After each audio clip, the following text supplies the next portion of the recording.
রাধে রাধে, নমস্কার।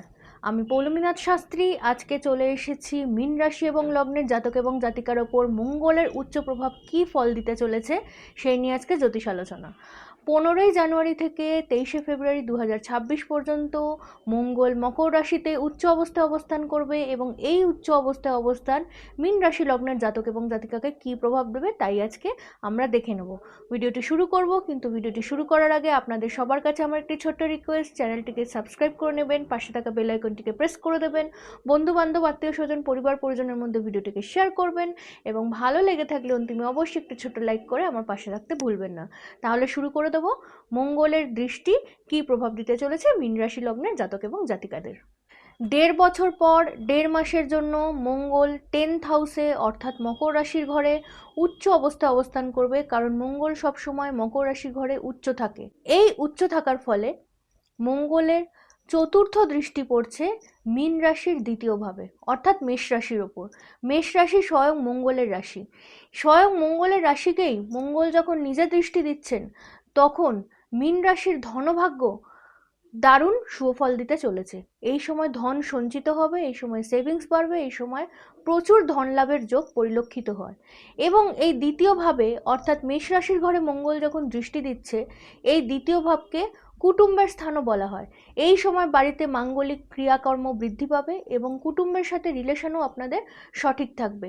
এবং মোরওভার যেটা সবথেকে বড় গুড নিউজ, সেটা হচ্ছে আপনাদের ধনভাগ্য অত্যন্ত শুভ হতে চলেছে। এই সময় প্রচুর ধন লাভের যোগ পরিলক্ষিত হবে। এরপর চলে আসব মঙ্গলের দ্বিতীয় দৃষ্টি অর্থাৎ সপ্তম দৃষ্টি।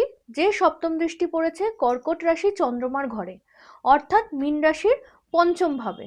মীন রাশির পঞ্চম ভাব কর্কট রাশি। এই কর্কট রাশি চন্দ্রমার রাশি। চন্দ্রমা এবং মঙ্গল সর্বদা মিত্র। নিজের মিত্রর ঘরে মঙ্গল যখন দৃষ্টি প্রদান করবে, এই সময় সন্তানের কেরিয়ার ভালো হবে এবং সন্তান যারা বেবি প্ল্যানিং করছেন তাদের জন্য বেবি প্ল্যানিং শুভ হবে। সন্তানের পড়াশোনায় উন্নতি হবে। যারা বিদ্যার্থী বা শিক্ষার্থী রয়েছেন তাদের ক্ষেত্রে বিদ্যা বা শিক্ষার নতুন একটা গতি আপনারা দেখতে পাবেন, নতুন একটা পথ আপনারা দেখতে পাবেন। এই সময় শিক্ষায় দারুণ উন্নতি লাভ হতে চলেছে। এবং এর সাথে সাথে লাভ রিলেশনে যারা রয়েছেন তাদের ক্ষেত্রে নতুন রিলেশন হওয়ার যোগ রয়েছে বা আপনাদের লাভ রিলেশনে নতুন পরিণতি আসার যোগও পরিলক্ষিত হয়। এরপর দেখে নেব মঙ্গলের শেষ দৃষ্টি অর্থাৎ অন্তিম দৃষ্টি। আমাদের যে 9টা প্ল্যানেট রয়েছে, এই 9টা প্ল্যানেটের মধ্যে মঙ্গল একমাত্র প্ল্যানেট যার অষ্টম দৃষ্টি রয়েছে।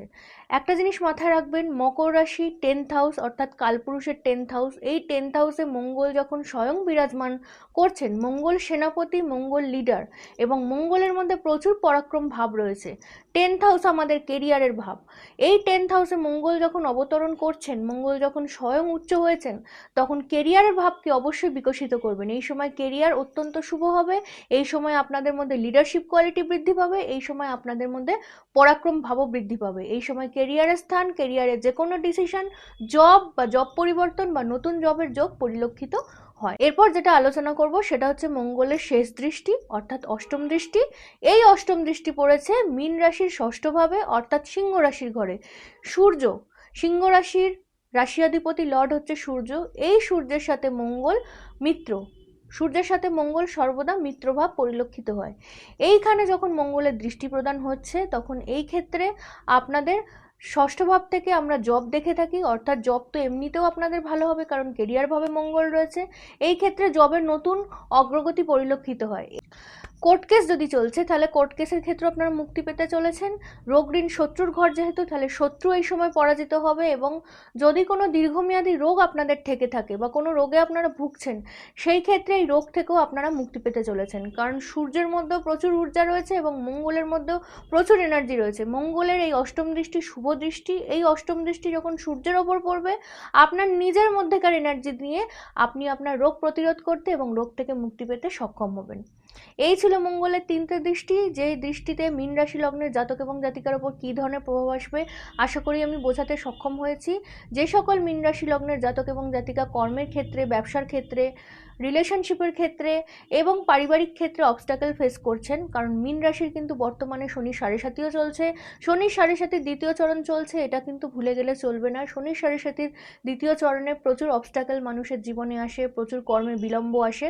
যদিও কর্মভাব এখন শুভ, কিন্তু আপনার পার্সোনাল বাচ্চাতে যদি কোনো গ্রহের অবস্থান খারাপ হয়ে থাকে, কোনো ম্যালিফিক প্ল্যানেট মঙ্গল যদি খারাপ হয়ে গিয়ে থাকে, তাহলে মঙ্গলের যে শুভ প্রভাব আছে সেই শুভ প্রভাবটা কিছুটা হলেও খর্ব হবে।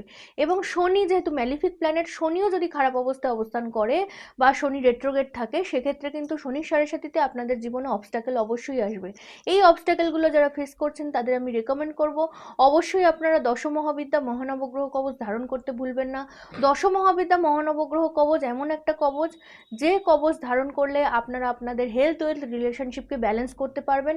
হেলথ ওয়েলথ রিলেশনশিপের মধ্যে যে সমস্যাগুলো রয়েছে সেই সমস্যাগুলো কাটিয়ে উঠতে আপনারা সক্ষম হবেন।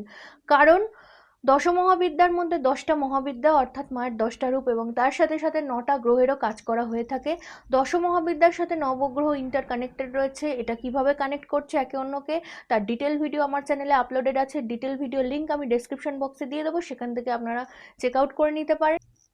দশমহাবিদ্যা মহানবগ্রহ কবচের ডিটেল ভিডিও আমার ডেসক্রিপশন বক্সে দেওয়া থাকবে এবং আই বাটনে দেওয়া থাকবে, সেখান থেকে আপনারা চেক আউট করে নিতে পারেন এবং আপনারা জানতে পারবেন এখান থেকে যে দশমহাবিদ্যা মহানবগ্রহ কবচ কতটা হেল্পফুল হতে চলেছে আপনাদের জন্য। সকল মীন রাশি লগ্নের জাতক এবং জাতিকাকে আমার অনেক শুভকামনা রইল। সকলে ভালো থাকবেন, সুস্থ থাকবেন, সুন্দর থাকবেন এবং প্রয়োজন পড়লে অবশ্যই স্ক্রিনে দেওয়া নাম্বারে আমার সাথে কনসালটেন্সি করতে ভুলবেন না।